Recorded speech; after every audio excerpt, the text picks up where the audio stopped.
Finally देखो, माँ और बेटी जो है ना, कुछ ना कुछ ऐसा करते हैं जिससे मुसीबत वो अपने हाथ पे पकड़ के अपने ही घर पे लेके जाते हैं। मतलब चलो आज 3 चीज़ें बताता हूँ फैक्ट वाली। पहली चीज़ कि कोई आदमी था जो प्रेम के फ़ोटो को जलाएगा। अब वो कौन था वो आने वाला एपिसोड बताएगा। दूसरी बात कि राघव को फाइनली एनुअल डे के फंक्शन खत्म करने के बाद जेल से छुट्टी मिलने वाली है, जहाँ वो जेल से जाएगा और जेल से जाते ही रास्ते पे आत्महत्या करने की कोशिश करेगा। मरना है उसको, जीना है ही नहीं। और मरते-मरते उसे अनुपमा बचा लेगी। क्यों बचाएगी उसका रीज़न है। क्योंकि एक मंदिर में जब अनुपमा जाती है तो वहाँ पे दर्शन करते हुए एक बूढ़ी औरत गिर जाती है कि मुझे मेरे बेटे से मिला दो, और उसके बेटे का फ़ोटो और राघव का फ़ोटो सेम होता है। तो जहाँ अनुपमा बोलती है कि आपको मैं मिलाऊँगी आपके बेटे से, और राघव को फिर बोलती है कि मैं तुझे अपनी माँ से मिलना होगा, तो मेरे साथ मेरे घर पे चलोगे। तो राघव को अपने घर पे लेके जा रही है। ऑलरेडी हो सकता है कि वो बूढ़ी को भी अनुपमा पहले घर पे लेके गई हो। तो ये अनुपमा का बड़प्पन जो मुसीबत अपने घर पर लेकर आई है। दूसरे सीन में राही फोन पे बात कर रही है, जहां पे एक फुल ड्राइव करते हुए कुछ लौंडे लपाटी आ रहे हैं, जो राही को शायद ही कट मारेंगे, पर उससे पहले राही बच जाएगी और जो एक नया लड़के की एंट्री होगी उसे लग जाएगी। जहां पे फिर राही नीचे गाड़ी से उनको उतारेगी और बराबर की सुनाएगी, बोले बहुत गर्मी आ गई है तेरे अंदर। फिर आके वो लड़का जो नया होगा उठेगा और सबकी पिटाई करेगा। जहाँ पे राही को धक्का लगेगा और प्रेम वहां पे हो आ जाएगा और प्रेम राही को पकड़ लेगा। फिर प्रेम और वो नया लड़का दोनों मिलके फाइट बैक करेंगे, जहां उसे बहुत लग रही होगी चोट पैर में। तो राही बोलेगी तुम हमारे घर पे हमारे साथ चलो। अब वो लड़का क्यूट हैंडसम डैंसम भी जो भी था है, हो सकता है कि उसका और राही का कुछ बने या लोग उसके बारे में बातें भी करें। भाई, कहने को कुछ भी हो सकता है। उस लड़के का और राघव का और उसकी माँ जो बूढ़ी दिखाई गई वो, देखो उसकी बूढ़ी माँ और राघव का कनेक्शन समझ में आ गया। लड़के का और राघव का कनेक्शन अभी तक समझ में नहीं आया। जो प्रेम का फोटो जला रहा है उसका अभी तक समझ में नहीं आया। भाई, कहानी में बहुत कुछ क्लेरिफिकेशन करना बाकी है अभी। तो भाई, कहानी कल परसों से ये शुरू होने वाली है, नया चैप्टर। देखते हैं अब आगे कहानी को ये किस मोड़ पे लेके जाते हैं। ये रही आज की बात। तो बस सब लोग वहां पे बैठे थे, रोना धोना सबका शुरू था। अनुपमा भी रो रही थी, पर इतने में प्रेम वहां पे आया। फिर प्रेम और अनुपमा अपने आप को गले लगाए, जहां बा को बुरा लगा कि मेरे से मेरा पोता नहीं मिला, अनुपमा से मिल के रो रहा है। मतलब सारे कोठारी निवास भी वहां पे पहुंच गए थे एक एक करके। प्रेम सबसे आखिरी में आया। फिर एक दूसरे को दोष देने लगे कि मैं नहीं जाता तो ऐसा नहीं होता। अनुपमा बोले अगर मैं किसी को नहीं बेचती तो ऐसा नहीं होता, कुंजन निवास बुला लेती, किसी को भी को लेती, मेरी मत्ती मारी गई थी। वो बोले आपकी गलती नहीं, मेरी गलती है। फिर पीछे वाले लोगों ने बोला किसी की कोई गलती नहीं है, बा ने कहा, लीला बा ने, कि जो होना होता है वो होकर ही रहता है। कहीं भी हो सकता था वो। तो अपने आप को दोष देने का कोई कारण नहीं बनता इस सिचुएशन में। किसी का भी दोष नहीं है। किसी को नहीं पता था कि ये चीजें हो जाएगी। फिर डॉक्टर ने बोला कि अब वो आउट ऑफ डेंजर है, तो आपको चिंता करने की जरूरत नहीं है। कोई भी 2 लोग जाके मिल सकते हो तो वो करे।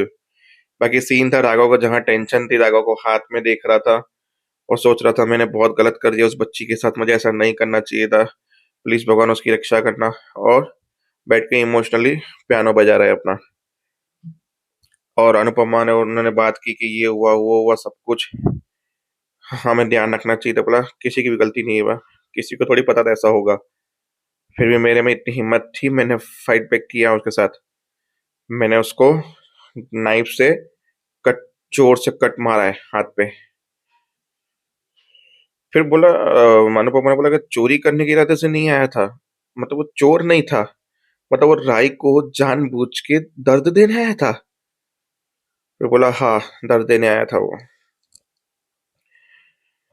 फिर बाहर गए, बाहर है मोटी बा ने बोला देखो ये सिचुएशन मुझे पता है कि ये चीजें के लिए नहीं है बात करने के लिए, पर बोल देती हूँ मैं बेबी,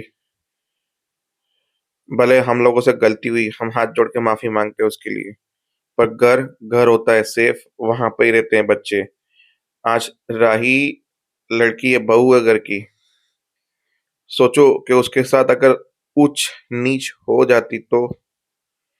कल तुम्हारे साथ भी ये कुछ हो सकता था। बोला वो तो मैं कोठारी निवास में रहूंगा, फिर भी कुछ ना कुछ होगा, तब क्या करते। बोला कम से कम हम अपनी तरफ से सेफ्टी तो बरतते हैं, हम अपनी तरफ से ये तो चीजें करते हैं। इसी वजह बहा ने बहुत ही कन्विंस करने की और ऐसी ऐसी बातें दिमाग में डालने की कोशिश की ताकि प्रेम का माइंड थोड़ा चेंज हो डर के मारे राही के प्रति। फिर 2 दिन सीधा सीरियल आके चला गया जहाँ राघव इंतजार कर रहा है कि अनुपमा आई कि नहीं, रिहर्सल के लिए आज एनुअल डे फंक्शन है ये वो। बोला अब रिहर्सल करने के लिए सबको बाहर बुलाया। राघव पूछ रहा है जेलर से कि भाई क्या हुआ। बोला आज सामने से रिहर्सल करने के लिए अनुपमा की बेटी खतरे से बाहर है और आज 2 दिन के बाद आएगी, तो प्लीज उसे परेशान मत करना और आज अच्छे से रिहर्सल करके परफॉर्म करना है एनुअल फंक्शन के लिए। चलो। वहां पे सब लोग हॉस्पिटल से अवरने की कोशिश कर रहे हैं, बा और ये लोग पहुंचे फूल लेके। फिर बा ने रिक्वेस्ट की कि यहाँ से सीधा कोठारी निवास चलो। बोला नहीं, हम अपने घर पे ही जाएंगे। फिर पराग आता है, जहाँ पे भी रहो खुश रहो, ये घर भी आपका है, जब मन करे आ जाना, पर एक बात याद रखना, हमें आपकी चिंता है।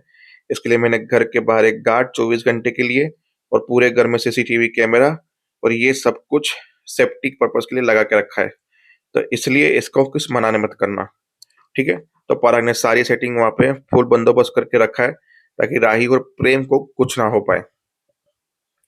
राही घबराई हुई है कि क्या करो क्या नहीं करो, और बात थोड़ा वहां पे भी इमोशनल होके बात करने की कोशिश कर रही कि भाई ताकि कुछ तो चेंजेस हो जाए, कि वो लोग का मन बदल जाए इस डर के मारे, पर वो लोग टस से मस नहीं हो रहे। तो बस इतना ही है। और वहां पे एक जेल का फोन आता, लो जेल से फोन आ गया।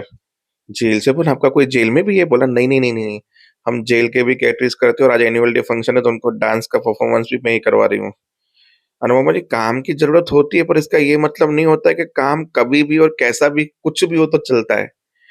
काम काम होता है, मानती हूं मैं, पर जेल में कुछ तो रेपुटेशन, बोला आपको लगता होगा जेल का नाम सुन के ये सब कुछ, पर कोई नहीं, जेल में भी एक इंसान बहुत अच्छे रहते हैं।